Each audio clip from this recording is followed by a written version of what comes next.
Hello, good afternoon.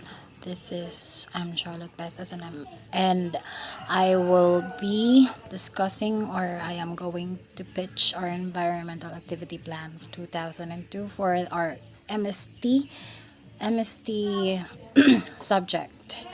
Our group decided to address about the drainage recovery system of the Bereda Street in Mangagoy City. It's for the flood prevention and extreme pollutant reduction.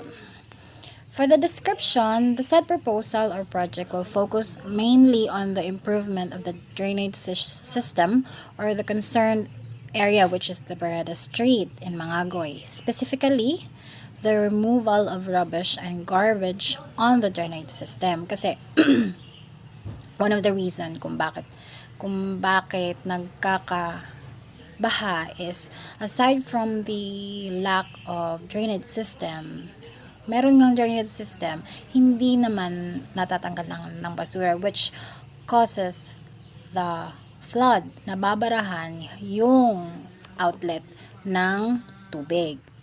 And then, the said area is frequently experiencing a rise of water level when there's heavy rains. So we aim to raise the concern with the LGU for further inspection on the said drainage system. So since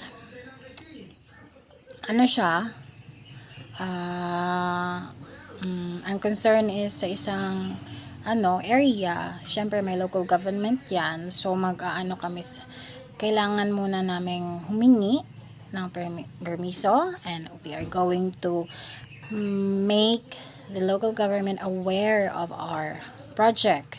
And then the project plans to raise the procurement of strainer within the entry point of the drainage to avoid clogging the drain.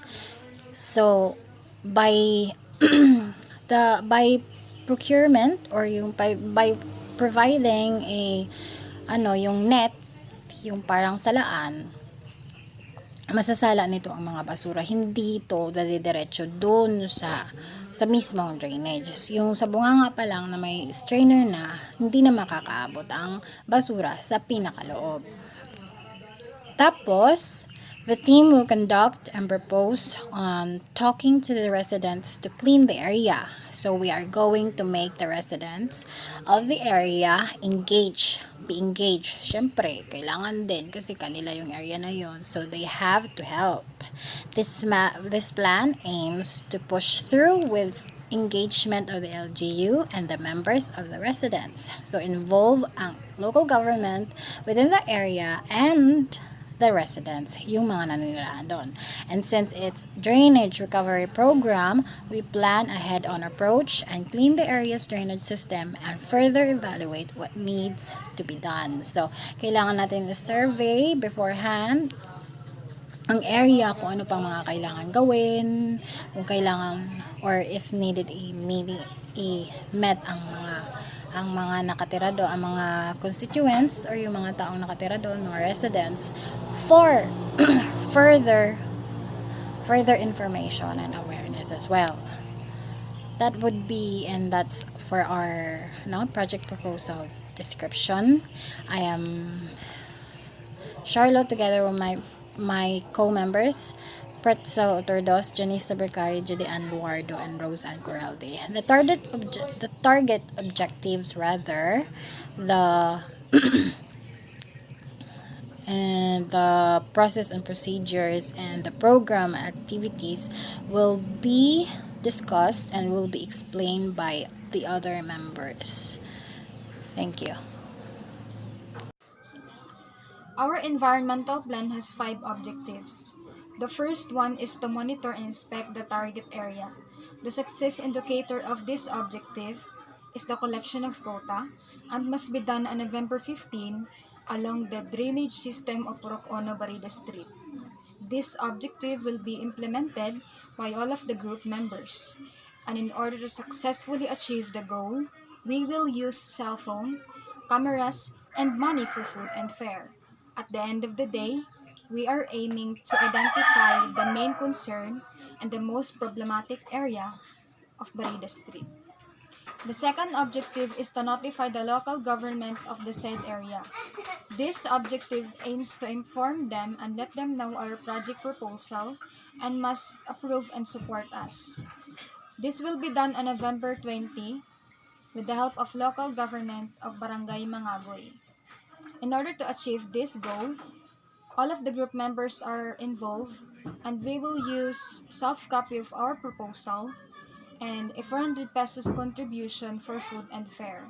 At the end of the day, we will be able to lay out the project proposal and the expected results of the plan. The third objective is to notify the residents of Purok Ono Barida Street. We are aiming to inform them and at least get their 30% cooperation. And this will be done on November 25 at Purok Ono Barida Street, Gymnasium, Barangay Mangagoy. And able to convince them, barangay officials of Mangagoy will join us. This will be implemented by all of the group members and we will use flyers in order to convince them successfully and a 500 pesos member contribution for food and fare. At the end of the day, we are expecting that we will be able to inform them our project proposal's purpose.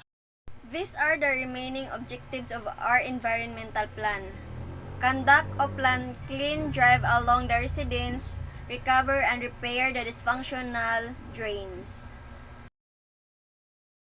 This is the process and the procedure of the drainage recovery system is to maintain and cleanliness of the drainage recovery system is to the removal of excess water either from the ground surface or from the root zone of the drainage. Excess water may be caused the rainfall or by causing too much irrigation water, but may also have either origins in canals, seepage, or floods. So, here is the program of activities of our environmental plan. In November 17, 2022, 3 p.m. to 5 p.m. is the area monitoring. In charge of this said activity is Ms. Janice Subricari. In November 19, 2022, 3 p.m. to 5 p.m. is the visitation of the residents. In charge of this said activity is Ms. Pritzel Otordos. In November 20, 2022, 3 p.m. to 5 p.m. is the meeting or orientation. In charge of this said activity is Ms. Charlotte Besas. In November 23, 26, and 27, 2022, 3 p.m. to 5 p.m. is conducting of the project plan. In charge of this said activity is Ms. Charlotte Besas and members.